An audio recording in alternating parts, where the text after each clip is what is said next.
Welcome into the DNVR Avalanche Podcast, presented by DraftKings Sportsbook, the number one rated sportsbook app out there. I'm your host, Rudolph, joined as always by AJ Haefele, jamming out to the chip tunes over there.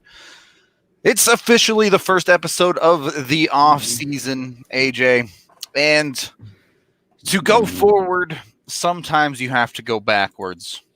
And we need to take a look at what we learned about the Colorado Avalanche this season. From top to bottom,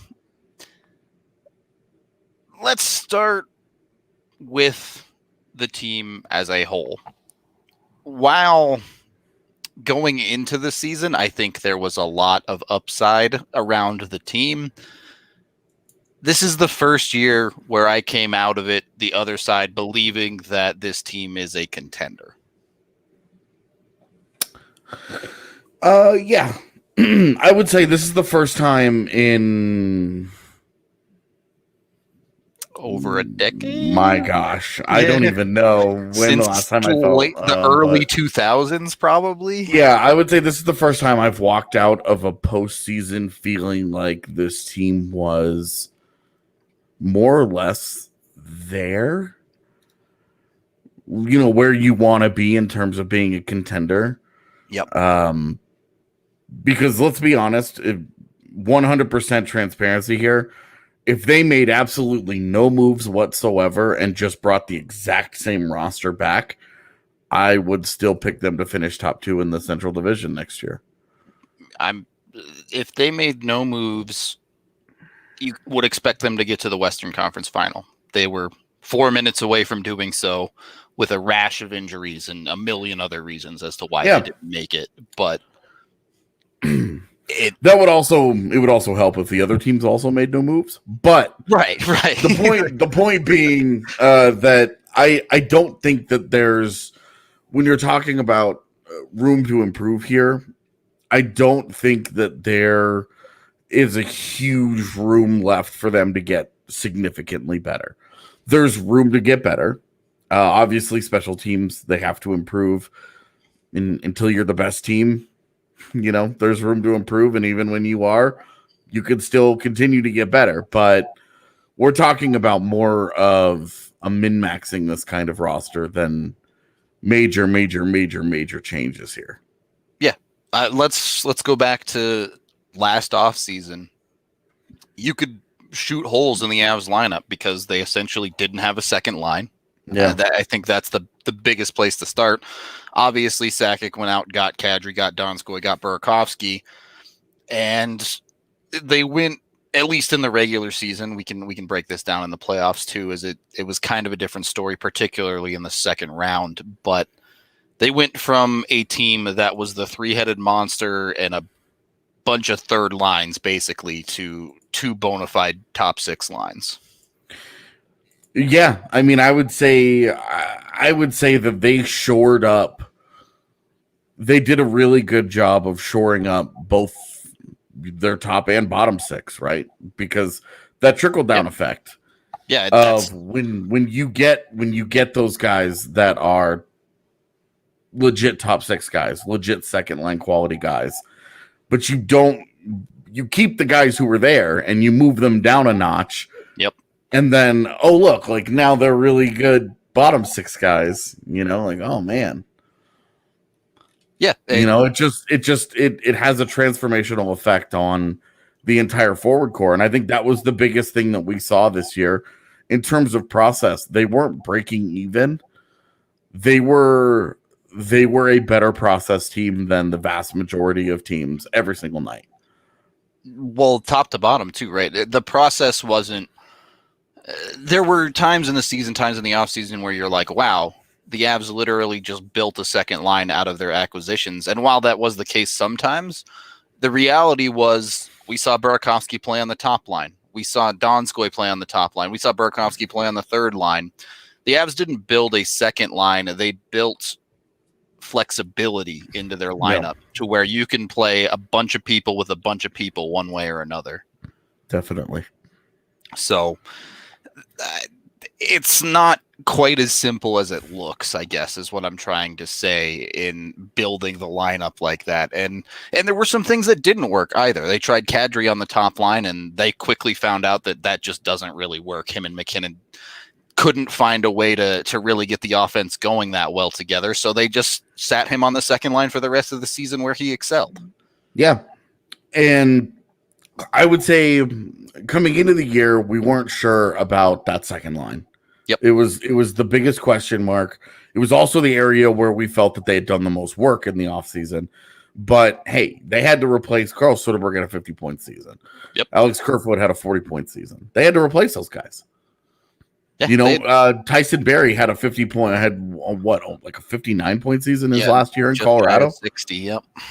So you're talking, there was like, we're talking about, hey, they needed to replace secondary scoring, but they also got rid of all of their top secondary scorers in order to do so. So it was kind of, on paper, it was kind of an interesting approach to it, but a year later, a year removed from that, would you agree that the Avalanche are in better shape a year later in 100%. Depth scoring? 100%. I don't think it's even close, particularly leaning on they got what they wanted out of Kadri. I think that was exactly what they expected, and that's fine. But the emergence of Andrei Burakovsky is where they really made gains on what they were looking for in building depth scoring. Mm-hmm. And the rest of it helps too. Look, Donskoy was Jonas Donskoy. Probably would have set a career high in points had they played an entire season if he was healthy, which he wasn't. But every single move they made, even all the way down, if you want to talk about PEB, added scoring to their lineup. Even against a guy like Alex Kerfoot, who was playing wing in the top six, Andrei Burakovsky outscored him. And that's with an abbreviated season. Yeah, exactly. Like if we're talking about on pace here, Burakovsky put up 45 points in 58 games. Yep. You're looking at an 82 game pace there of, I haven't done the math, but of certainly a career high. Points. Yeah. And him pushing the 60-point barrier. Yep. So that in that regard, the Avs absolutely won all of their offseason moves, and not even against other teams. It's just that all of their moves paid off in full. Even take a shot in the 63. Yeah. Even taking a shot on Val Nichushkin worked for the Avs this year. Yeah. And the reclamation project that never works finally works for once. So it accelerated their timeline a lot.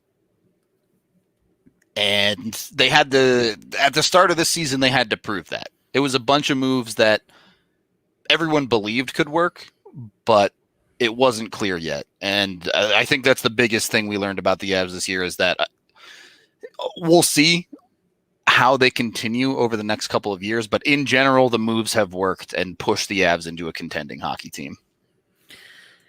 Yeah, I would say the biggest question for them was that second line. Yep. And you have to feel it's solid now. Kadri signed for 2 more years. Burakovsky's an RFA, who we'll get into this later, but he will definitely be re-signed to some contract. Not going to walk, that's for sure. Yeah, he's not going anywhere. So 5/6 of their top 6 next year is locked in already. And Donskoy was the most frequent guy as that 6th one. He's got 3 years left on his free agent deal. So again, if they do nothing to this forward core, if they don't touch it, and they just bring all the same guys back, especially when you extend it to a top 9. Yeah, you look at the Avs as a top 9. You mentioned those 6. You throw in a Matt Calvert, a JT Compher, for a Val Nichushkin, who is an RFA as well, so will not be going anywhere. And all of a sudden, you're saying, look, the 8 of these 9 spots are super duper solid in their top 9. You're looking at maybe one more guy with high-end skill that they need, as opposed to 1 year ago where they were looking at 3 or 4 that they needed. Right. Them rolling out Tyson Jost and JT Compher and Colin Wilson, trying them in the top 6, right, in certainly top 9, pseudo top 6 roles, in Game 7 against San Jose, just shows you like it's a little different. Whereas there were very real conversations of Tyson Jost being the 13th forward in these playoffs. Yeah. So, which to be honest, I think he proved. Yeah. I mean, even with Nemesnikov kind of with the disappearing act here and there, Tyson Jost, I think he had what, 1 point? Yeah. Did he even score a goal? Yeah. He had 1 point was the goal. That's right. Yeah. He had 1 point in 12 games and even that, the goal was Game 1 against Arizona. So, Game 1 against Arizona, I believe. Or was it Game 2? It doesn't matter. Tyson Jost did not. It was the game they lost. It was that tip. Right. But either way, Jost did not produce offensively, and that's not the end of the world. The playoff Jost conversation that we had after last season, we're not having this season. No, certainly not having that. I think the other side of that conversation, if we're talking about Jost specifically, is his chances of playing in the top 6, at least on the Colorado Avalanche, are dead. Yeah. If only because you and I are of the belief that they're going to be aggressive in adding a legit top 6 guy, a proven guy. Yep. And with them already having 5 of 6 spots filled, and him being behind a whole bunch of other guys already, this isn't the conversation anymore. Yep. He's gonna sink or swim as a bottom 6 guy. Yeah, I 100% agree with that. It's adding players to your roster like the Avs did last offseason. Part of the outcome of that is your roster is going to get more solidified, and top to bottom, that's what's happened. Even in the bottom 6, they're consistently rolling out a core of players that you can expect something out of, whether it be Matt Calvert's energy or bringing in Nichushkin if he's playing on the third line to be a defensive presence. Mm-hmm. There's no room for any passengers anymore, as Jared Bednar would put it. Yeah. You have to bring something. Yeah, and I think that this is where we'll get into the room for improvement. As much as we liked, Belmar was solid this year. I think we saw, hey, there's serious room for improvement there. Yeah, you can get a guy with more offensive upside that can do something, and that's the Shane Bowers conversation. And Matt Nieto's a free agent. And realistically should have priced himself out of returning to Colorado. This is the Martin Kaut conversation. It's funny because I think one of the things we learned that maybe we didn't expect to learn this year is we got the chance to see Martin Kaut for 9 games. We got the chance to see a decent amount of Logan O'Connor in the NHL. And all of a sudden you're looking at these guys and you're saying, you know what? These guys can hack it at the NHL level right now. Mm-hmm. So it does make some of the depth decisions that the Avs have to make this offseason a little bit easier, since they've taken a Martin Kaut and said, look, this guy got 3 points in 9 games. His worst NHL game this year was rock solid. Logan O'Connor plays, honestly, a game that's not that different from Matt Nieto. He has a bunch of energy, can skate well. Sure, he's not going to win a ton of puck battles for you, but if that guy can PK, you're having that conversation as well. Yeah. So that was something that I was a little surprised by. And you know what? In a perfect season where the Avs aren't injured into oblivion, they probably don't even find that out. But instead, this is where they're at now. And all of a sudden, they have a little bit more flexibility with managing their money when it comes to depth players.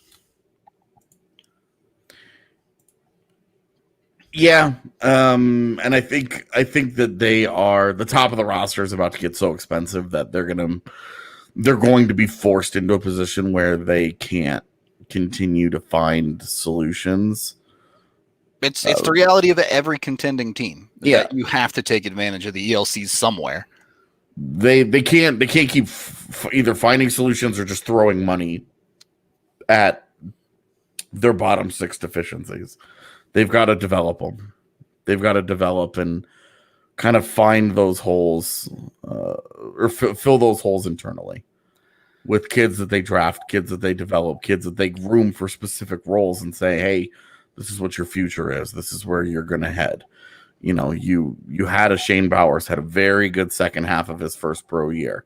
You know, Martin Kaut had a great finish, and they were so insistent on protecting his ELC that he's sitting around in the Czech Republic doing God knows what right now.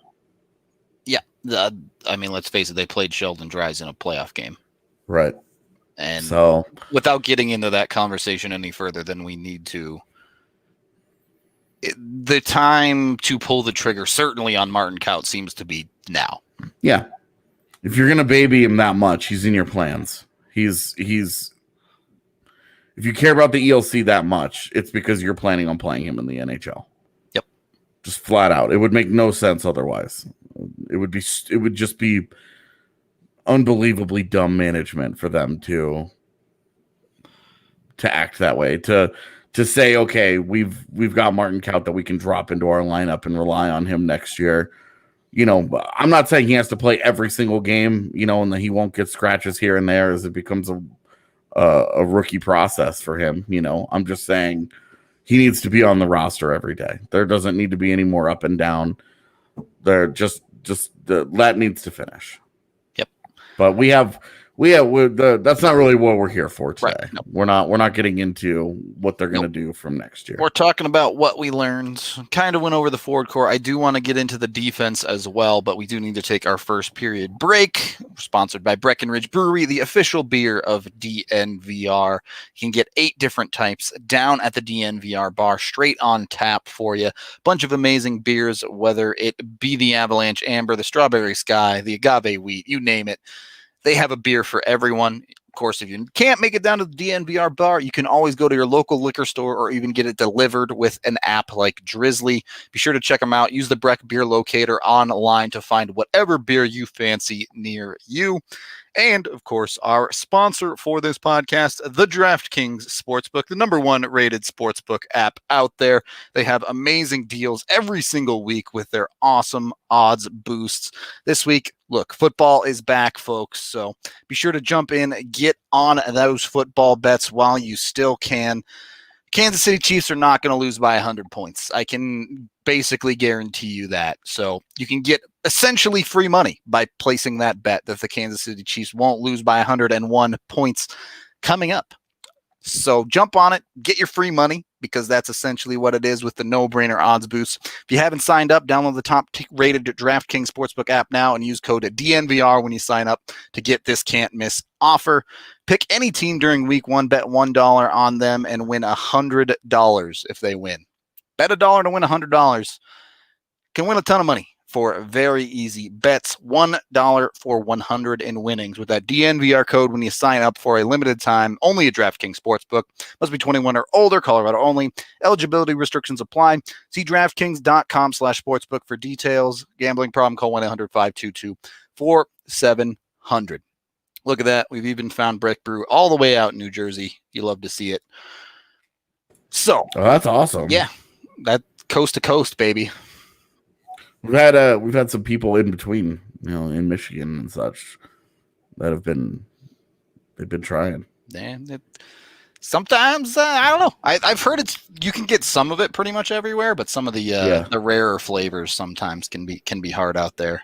Yeah, I would imagine getting like the Avalanche is not difficult. Yeah, probably the case. So I do want to get into what kind of information do you want on lost leads? Like, do you want their record when? Yeah, I'm pretty sure AJ has their third period lead record or whatever somewhere on hand, because I knew it was pretty good. The Avs were 6-1 in the postseason when entering the third period with a lead.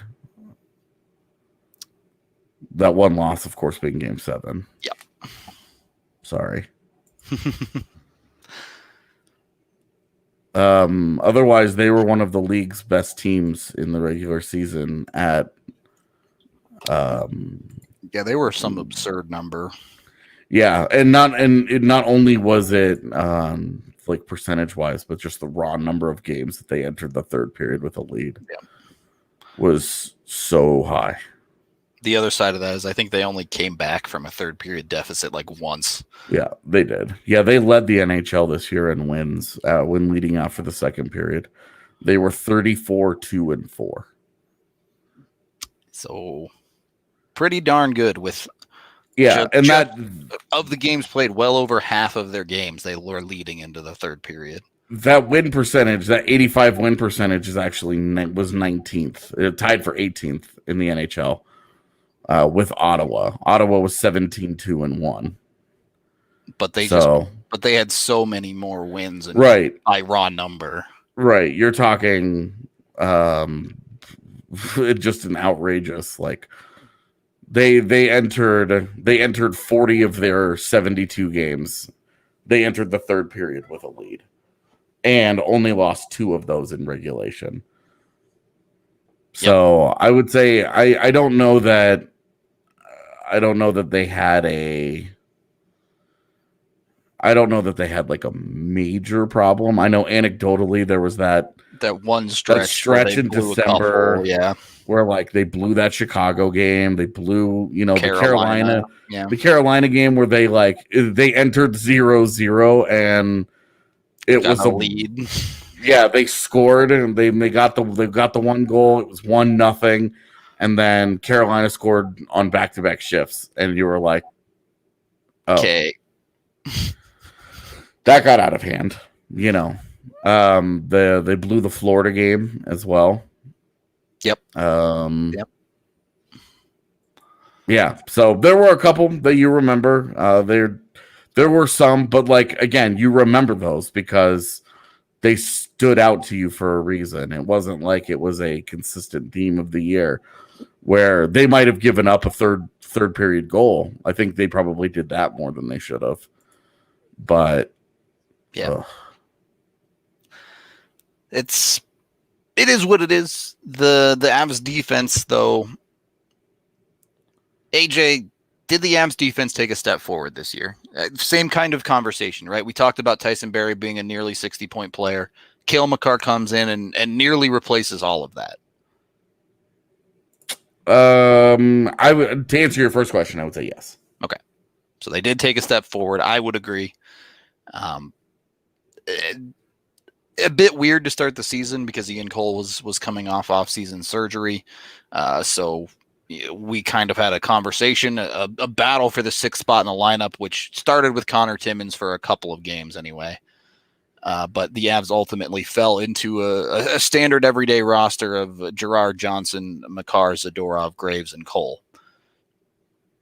which outside of Graves not being an everyday player was similar to what they ended the year before with. And honestly, the biggest conversation to me this season was Graves and Cole. Yeah. Because both Graves and Cole had excellent regular seasons. Yeah. And then the playoffs were... For Graves, it was a struggle, I'll be honest. And for Cole, I wouldn't say it was a struggle, but the production that was there in the regular season was not there in the playoffs. And like, you're fine with that. Yeah, right. That's not why Cole's on the team. Sure. Yeah, Cole and Graves both. You look at both of their offensive contributions and you're saying, great, thanks. Take what you can get, but when you're paired next to Cale Makar, your job isn't to run the offense. If you're Ryan Graves, yeah, if you're Ryan Graves and you're on the ice and you're shooting as often as you are, the other team is saying thank you. Yep. Because Makar was more or less stapled to McKinnon. So which means that you at most the majority of those shifts you had Mikko Rantanen and Nathan McKinnon and Cale Makar on the ice, and Ryan Graves shooting the puck is a victory for the other team. Yeah, hard to argue with that when you have the team's most dangerous weapons out there. That said, if a guy has an open look, you're not just sitting there going, "Don't shoot it because you're Ryan Graves." Like, take your chance, man. We saw, Ian Cole hit the post in Game 7. Yep. Well, this isn't where I thought this conversation was going, but we saw Nathan McKinnon learn how to play like a superstar this year. He's going to get his points. Everybody knows that. He's going to score his goals. But we saw him drag defenders to him, sometimes 3 defenders on the ice, and create for his teammates this season like I haven't seen him do in the past. Yeah, I think this was the Super Saiyan step, right? Yeah. Like we saw, obviously there was the big breakout year. And that year, I was all over it with the home and road splits because he was averaging like 1.8 points per game in Pepsi Center. A monster at home, yeah. And it was like 0.7 points per game. And the Avs were like virtually unbeatable at home that year. Right. And that's because their top line was literally producing 2 goals a game. Yep. Like they were just crazy pants, right? And then that second year of McKinnon's like leap into stardom, into superstardom. The year where he proved he could do it again, essentially. Yeah, and he smoothed out some of the home road splits, but it was still he was still being driven largely by multi-point games. Yep. And this was the regular season and postseason, obviously, where it just became every day. He just came to the rink and scored. Yep. Like clockwork. It was something. It was only something like 7 games all year. Yeah, I believe I'm looking at it right now. He never went more than 2 games, or he went 2 games without a point twice. Yeah, and never went 3 games without a point the entire season. So it was. I mean, just the consistency was there, and then obviously with the postseason, I think that's where this postseason loss hurts me the most, is that we saw an all-time great postseason go to waste. Nathan McKinnon, especially in the second round, literally backpacked this offense. Yeah. And it was eerily, like you said, in his first breakout season at home. He was averaging 2 points a game in this postseason. Unfortunately, he puts up the goose egg in Game 7, but when you're talking about him tying a record like Wayne Gretzky for most points in 14 playoff games, that you're witnessing something. I'll put it that way. So just for context here, when the Avs won the Stanley Cup in 2001, Joe Sakic had 26 points. Yeah. And Nathan McKinnon just had a 25-point postseason. That ended in round 2, which he got 3 extra games in, sure, but right, there were 3 extra games from the round robin that are counted into that, but it's what's the numbers? McKinnon played 15 games. Joe Sakic played 24? 21 that 21. Year. Okay, so 26 points in 21 games. So in 6 less games, McKinnon was 1 point shy. Yep, that speaks for itself, I think. That the thing with the Avs is, particularly in the playoffs, one of the biggest questions we had coming into this season was the Colorado Avalanche's goaltending. Yeah, I think so. Before we dig into that, I think defensively, what did we learn? Like, Ryan Graves is an everyday guy. Yep. He is an NHL player for sure. So you can, did we learn anything about anybody else on the defense this year? Eric Johnson got 1 year older, but otherwise we're comfortable with who Eric Johnson's is even now, even in an evolved role. A lesser offensive role, but he's still a guy that you can roll out there and you feel is a dependable player. This was a transition that I think if you were paying attention, you could see coming for EJ. Yeah. The rest of the defense. Was there anything definitive that we learned? Something that we're legitimately just comfortable with? Is there anything I'm comfortable with? I don't know. Is there the potential for something with Sam Girard? I think so. Because, okay, what do you mean? We saw flashes of the Sam Girard that can be a two-way defender fully this season. And it came in bursts. The offense wasn't consistent enough. Mm-hmm.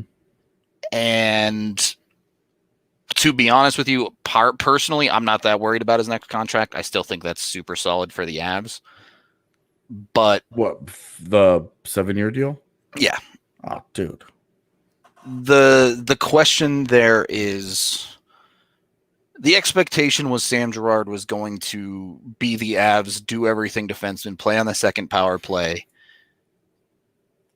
be an all-arounder for them. And he did that to some extent, but I don't think he played offense well enough to completely close that door when you have a Bowen Byram, when you have a Connor Timmins coming. What do you mean? You mean like power play wise? Yes, exactly. Okay. I would say that I would try both Girard and Timmins on a second power play unit. I'm not writing him off either, but Girard finished with 10 points in 15 games in the postseason. Sure. He started slow but ended up very, very strong. Yeah, we don't want to I think I've always kind of been hard on Girard with the offense, and always feel like there's more to give. I still feel like that's true. But we also, the fact that he's been here now for several seasons makes it easy to forget that he's still just 22 years old. Right. The kid has growing to do still.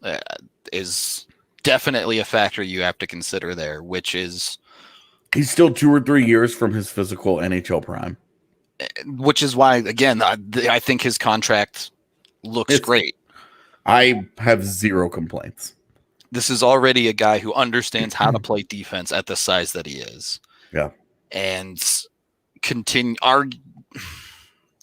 you could probably make a case for EJ, but I think Sam Girard was the best all-around defender on the Avs this season.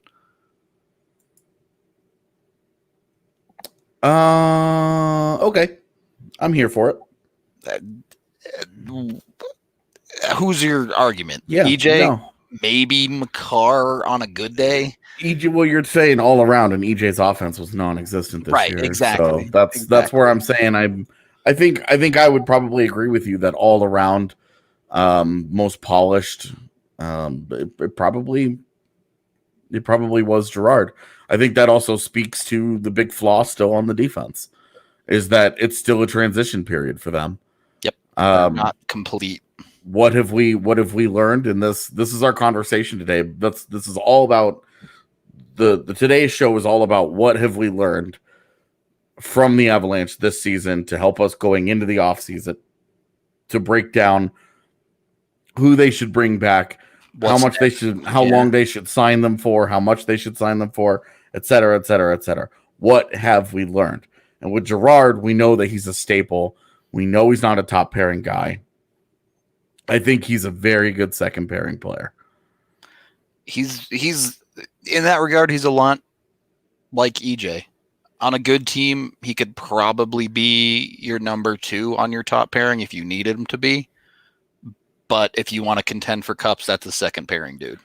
Yeah. And I think that the other thing that we learned is that they still have the big hole on defense of they don't have those horses that they can run out there shift after shift and really rely on. Where the Avs were good this year is that they were deeper than most teams. Yep. They had 3 pairings that were very solid and very reliable that could do the job, and they did it by committee. They all worked together, and they produced high-level results without having a true high-end top tier player. With the addendum that like Makar is on his way, that like Makar will be that number 1 guy next year. The thing about Makar is he fits a bit of a different mold, and I think we saw that in the playoffs this year. There's a way that Makar plays to be successful, and that's explosive hockey. So when you try and play a guy who plays like that over 30 minutes, you see him just run out of gas. We saw it in multiple games in the playoffs this year where at the end of the game, he just had nothing left. The Avs don't have that Ryan Suter, I can play 30 minutes every single night type player because I understand how to maintain a certain level of energy throughout the game. Right. You need that horse, I mean, the Thomas Chabot, right? Yep. Like, guy goes out there and plays 28 minutes a night for Ottawa in games that they're getting crushed, like that's and where they're in a tough spot is that you say, okay, you've used 2 top 5 picks on defensemen in the last several years. Can either one of those guys develop into them? Is Cale Makar is going to be your number 1 defender. There is zero question about that. Is he going to be that like huge minute munching? I think I'm open to the. To be honest, I'm open to the idea that he will be. This is the first time they've ever tried to do this with him, and he did run out of gas. And so, okay, you're trying to figure out, can you just not use him that way? Or is this just he needs to condition himself in such a way, he needs to maybe change how he's playing during games in such a way that he can manage himself in games? Or does he just need to get in better shape? Not to say that he was out of shape, just that you need to be in a certain level of conditioning to be able to handle that every other day. Same conversation as Sam Girard. Makar's 21. If you give this guy a couple more years to, 1, get used to the rigors of an NHL schedule, because let's remember he came from college. Yeah.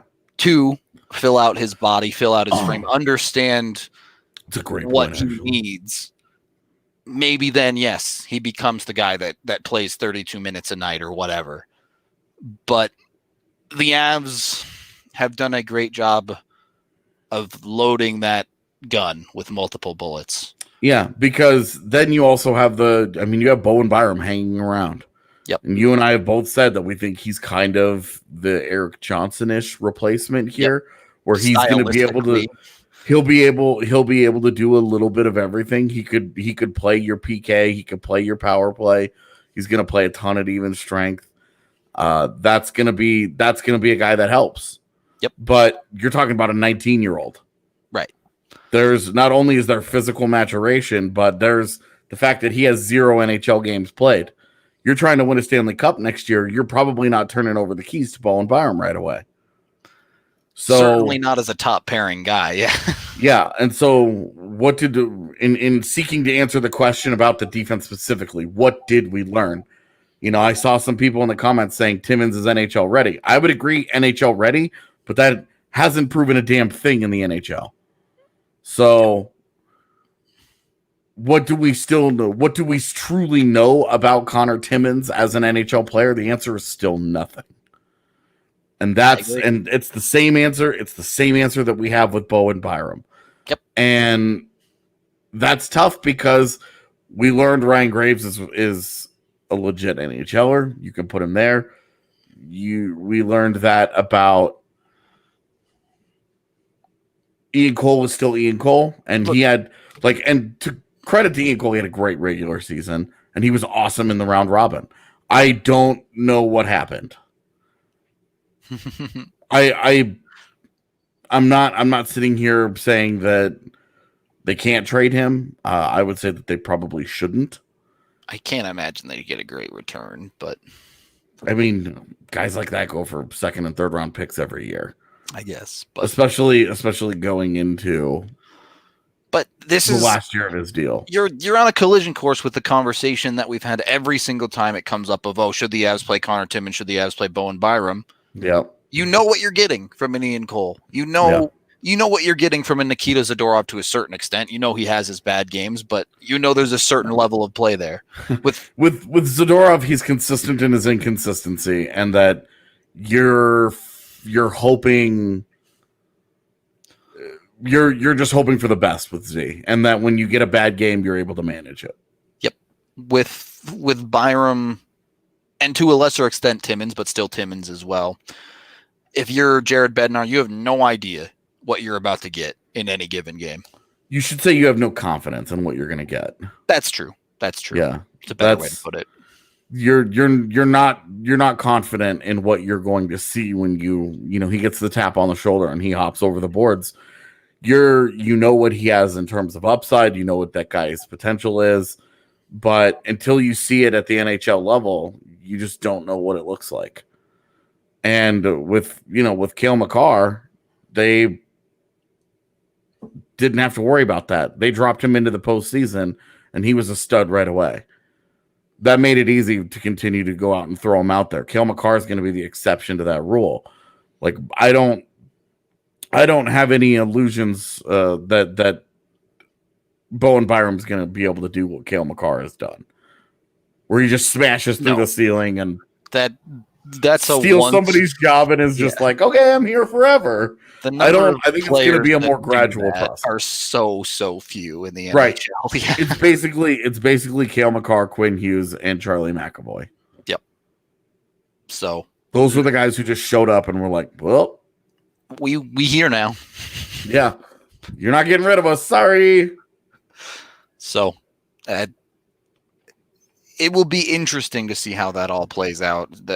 More than anything, I think the Avs learned that their defense is close, but probably not quite where they want it to be. Still in a transition period. Yep. And this is going to be one where there's room for movement in this unit. I think when we talked about the forwards, it was a top six forward. There's one spot, and that's it, basically. Yeah. That needs to be addressed. Yep. Otherwise, between bringing guys back and internal replacements, in-house guys, they're fine. They're set at forward. Yep. Between Bowers, Kaut, and O'Connor, I think they're fine. Yep. With the defense, Timmins, I have full confidence that you could just drop into the NHL and it would be fine. But until you see it, right, it's tough to do that. There's no fourth line for Timmins to kind of work his way into and show that he can do it and then move him on up. It's just not there. To put my cards on the table, I felt the same way about Chris Bigras, and we saw what happened there. So, yeah, you don't know until they make the jump.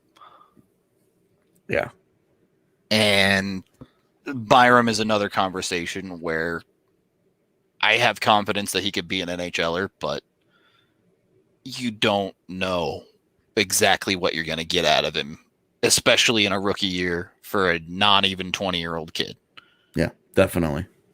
And the Avs are going to be, it's extremely tough to try and transition two players in that situation in a defensive core because there's only 6 spots. If you have 2 kids that you're not confident in your expectations out of on any given night, you can't. Maybe you can run a 7D core, but it's really, really hard to run 8D regularly throughout a season. Yeah. 7 you can get away with pretty easily because somebody will get hurt. There will be you're going to need a 7th guy to rotate into your lineup on a regular basis that you're comfortable with playing at least during the regular season. It's hard to say. It's hard to say with how everything unfolded that Kevin Connaughton should be that guy. I can't say he should be. I mean, coming into it, it felt like this was they were prepping to re-sign him, but then. Well, now, I mean, you're staring down the re-signing of McDonald now and saying, look. Yeah. This is a guy. Maybe. You were more on board with it than I was when it happened. And look, that's a guy you can sit on your bench and say, we can play this guy at forward or defense. Right. And because of the way that they've used the Eagles and kind of manipulated the call up, call down, and the way that they've done that, his ability to play, and even during this training camp that they had, he played forward and defense during the same practices. So I wouldn't be surprised at all if McDonald ended up being like their bench body. Yeah. That they could move back and forth between the two depending on the day or what they needed or whatever. That conversation we can get into more as the offseason goes on. We do need to take our second period break here. Green Mountain Dental Group is in Lakewood, and they're the best damn family-owned dentist in the metro area. Plus, they're extreme Colorado sports fans, just like all of us here. Our sales director, Lindsay, went there a couple months ago to get her wisdom teeth removed, and she said it was literally the best dentist experience of her life. They even send you personal greeting cards to make sure you're doing well after whatever care you get taken and to remind you of your next visit. So be sure to get in with them. When you schedule the cleaning, x-ray, and exam, you get a free Sonicare toothbrush. So that's awesome. I actually need a new toothbrush myself. I should probably go down there and get a checkup. It's been a minute. Highly recommend them. 15 minutes from downtown Denver and Lakewood. Check them out. Green Mountain Dental Group. Get your free Sonicare toothbrush today. Third period of the DNVR Avalanche Podcast, presented by DraftKings Sportsbook with Rudo and AJ. All right, AJ, we saved the big question in the room for last. What did we learn about the Avs goaltending? And if you answer absolutely nothing, I don't know if I can argue against that.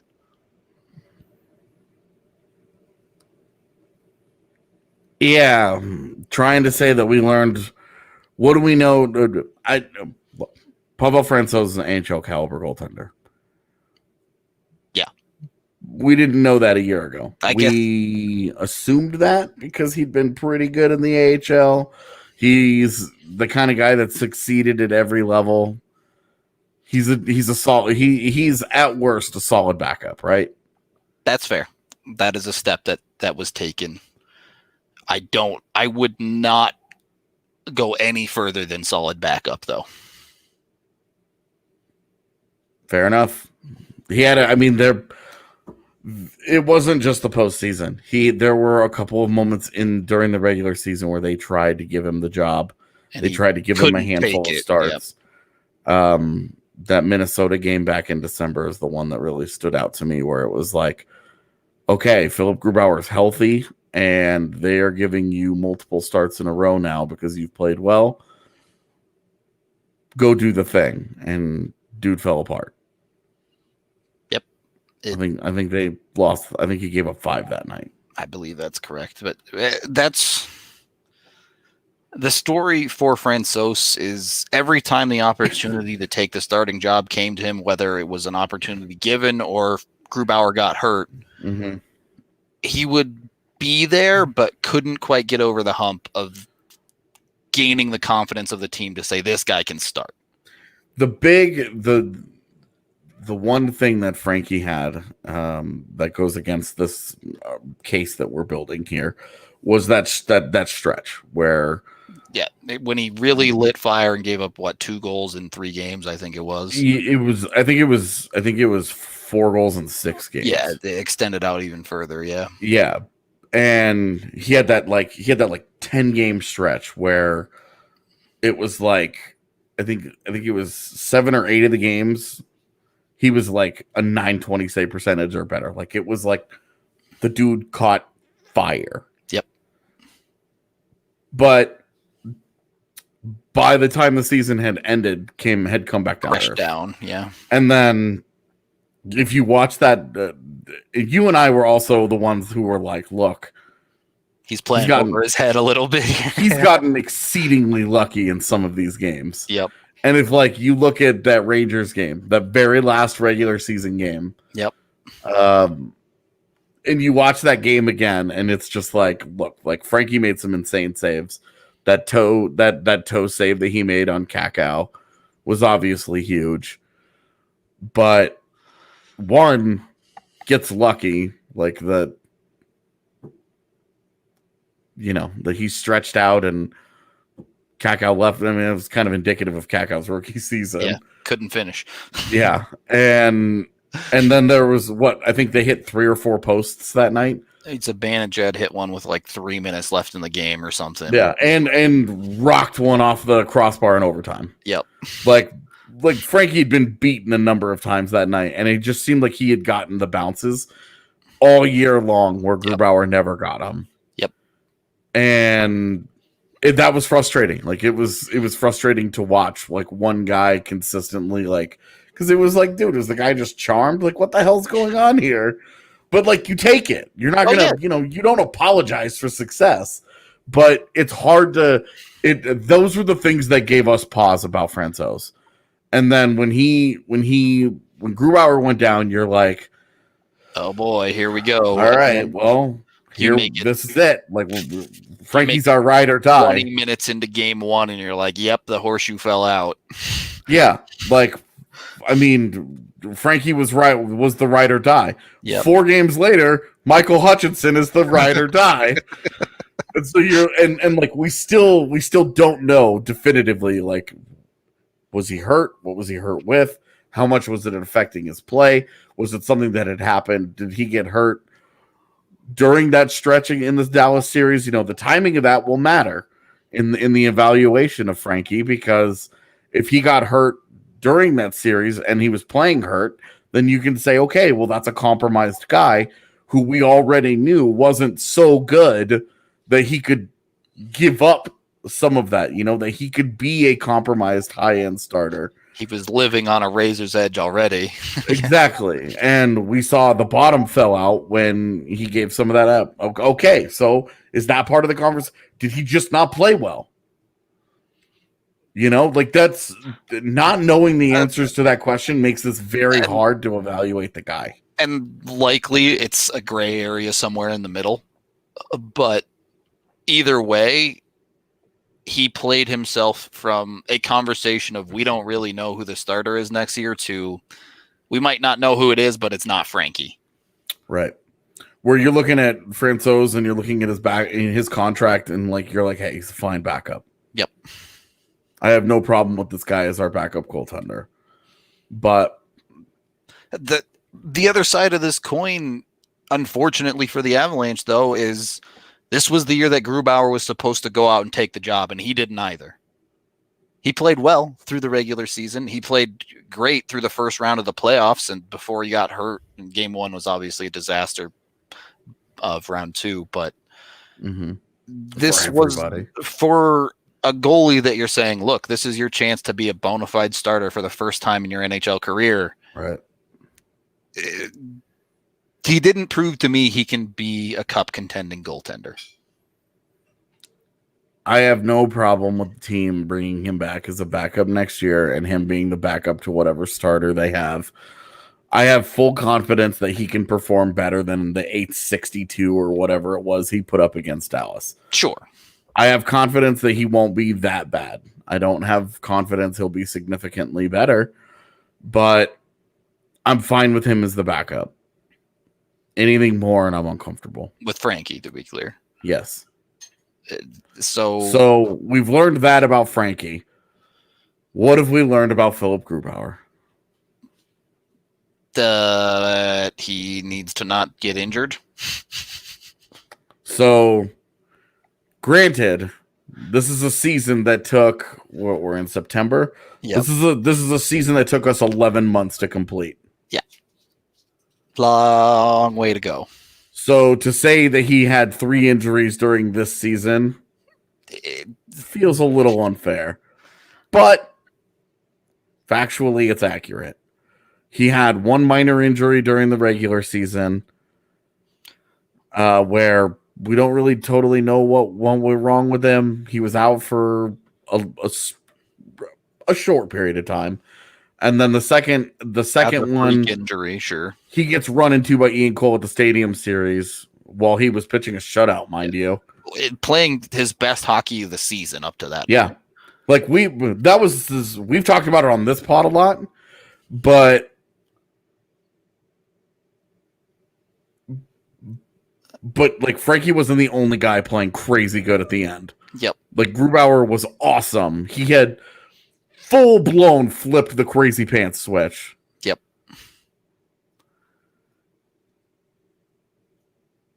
Okay. I don't know what that means. We just spent 50 minutes not talking about goalies, but all right. Yeah. Bye. See you tomorrow. That was so weird. Weird.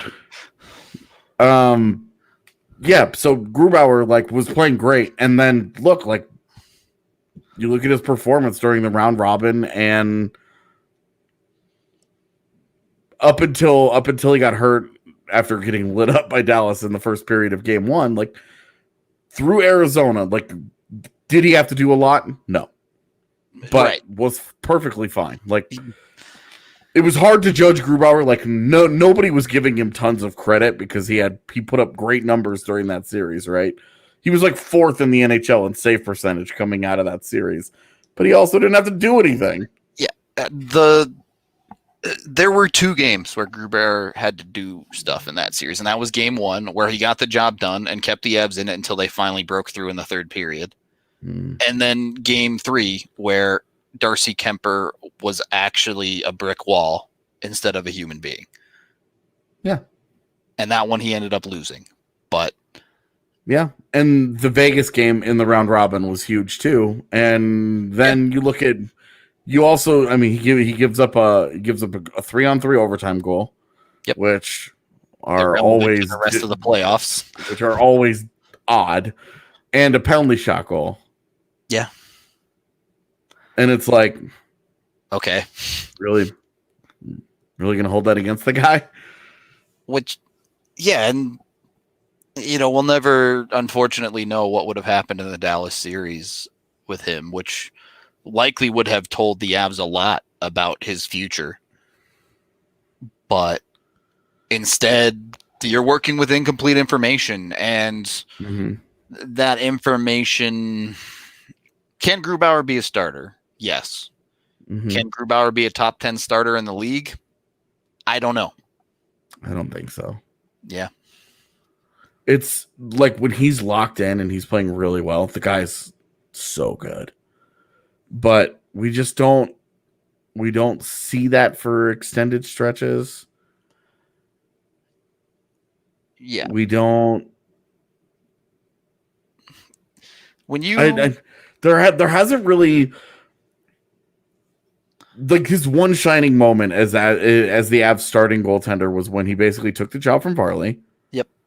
And played really like rock solid against Calgary and then San Jose. Like he was to round 2 and help them get to game 7 in yeah. 2, he was really, really good during that like 2-month stretch. But beyond that, it feels like it's been a lot of push and pull, and that it's 2 seasons in a row now where we've seen him take a massive dip in December. And this dip wasn't as bad as the first one. It wasn't, but it's it was still nowhere near as like, and the goaltending dip as a whole, where for some reason Jared Bednar just gets blamed for not being able to coach his teams in December or whatever the hell it is. But it was nowhere near as bad this time around as it was 2 seasons ago. I mean, 2 seasons ago, it was catastrophic. yeah. I mean, they cratered. Like they were as a team, they were getting like they went 50 goaltending. It was insane. I remember because I looked at the graphs like every day that year. They went from like 98% chance to make the playoffs down to like a 20% chance that year, and they still made it, obviously. But helped that the West fell apart with them. Yeah, exactly. And this year it went downhill, but it didn't hinder the Avs to the point of where you're questioning if this team has a chance. Yeah. And part of that is the team in front of him was significantly better, but definitely. With Grubauer though, the other thing that I think we have to really, really, really, really consider here is the extent of his current injury. Yeah, if it's significant. Like right now, the next NHL season is obviously very tentatively, but it's tentatively scheduled to begin on December 1st. Less than 3 months away. we've heard there have been a lot of conversations around the league, and I think Frank Saravelli tweeted out today that a lot of people around the league teams are planning for it to be more of a January, February start to the season, which would make a lot more sense and really just fit way, way, way better. Yep. And if that's the case, then I would say that the chance that something happens with Grubauer, I think, is lower. Sure. In terms of an off-season deal, but the thing is, Joe Sakic has not been shy about addressing weaknesses the last 2 years. He has looked at what's been wrong, and he said, "I want to fix this." And it's pretty clear that goaltending is the Avs' biggest weakness right now. I think it's maybe their most fixable position because the market is flush with guys that you could make arguments are stronger. Now, obviously, some of these guys will get re-signed and they will get taken off the market. Maybe by the time free agency opens, there isn't a Jacob Markstrom. There isn't a Robin Lehner sitting on the market tempting you. The trade market, some of that's going to get sorted out because teams will make their moves. They will make their decisions. St. Louis already took a step towards that with the Jake Allen to Montreal trade. Yep. So, that market right now, I think, is flush with opportunity. If Colorado wants to, I think they could do things. Are there any clear-cut upgrades that are realistic? Like the John Gibson would be great. Yeah. John Gibson's not getting traded. Obviously. So, are there any clear-cut upgrades available at that position that you can for sure feel like this is a legitimate, no doubt upgrade on Philip Grubauer moving forward? Ask me again if Lehner hits the market.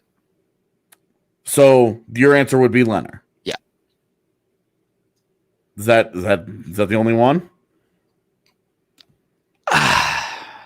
I don't have the confidence in Matt Murray as a significant upgrade, certainly over Grubauer, that a lot of people do. I think Markstrom probably would be, but he's 30, man. He's not exactly a youngster. Well, neither is Lehner. True, but Lehner has a bit of more of a track record there. Okay. So you like Markstrom, you like Lehner as guys that you feel would be upgrades who have, as of right now, will be available. Depending on price, depending on situation. If you said, hey, you can have Lehner, Markstrom, or Grubauer is my third choice right now. Okay. I think that's fair. I would agree. Freddie might be a slight upgrade on Grubauer, but I don't think it's significant for a goalie that costs more. So this is where I think it's really intriguing in terms of us talking about it, is that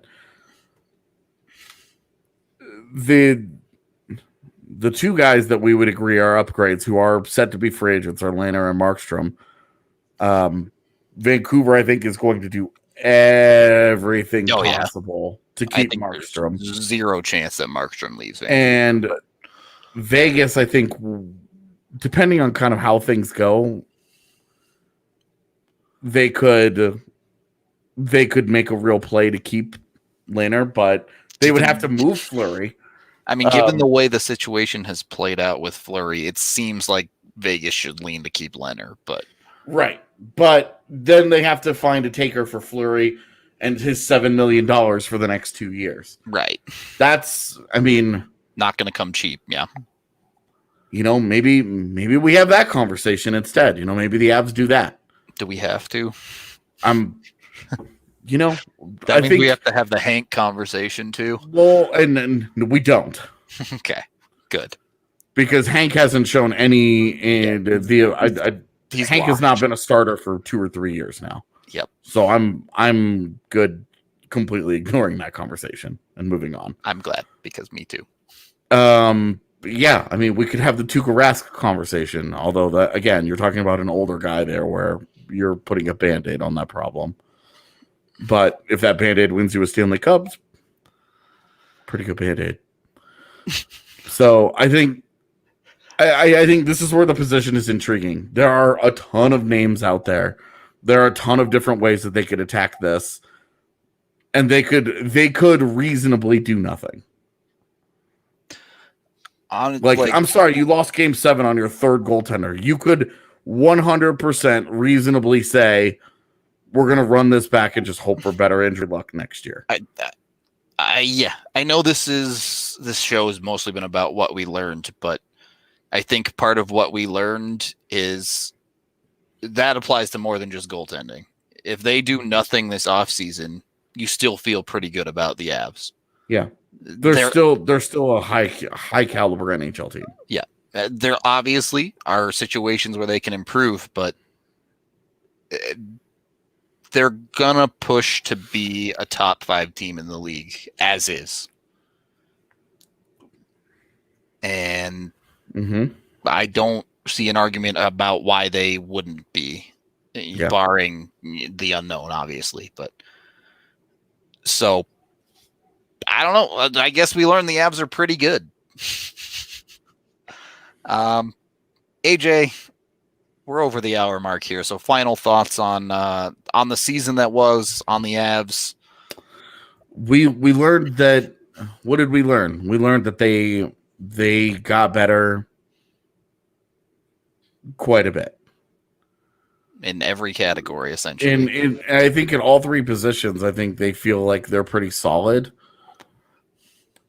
There's room for improvement, and they're going to have a lot of options to attack those. And that's what this week's worth of shows will probably be about. Breaking all of that down. Yeah. I like it. We're going to get out of here for the day. Obviously, we have you covered all off season long. We'll be going into free agency, into draft, into trade possibilities. You name it. We'll have all starting this week. I'm going to have player reviews of every single Avalanche player that is staying with the team at the very least. So keep an eye out for those as well. So the season might be over, but DNVR's coverage never stops.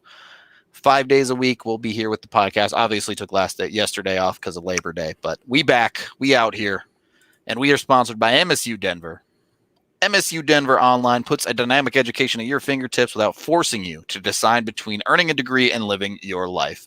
MSU Denver is the Colorado institution providing rigorous and affordable online programs taught by professors who bring the real world into the classroom.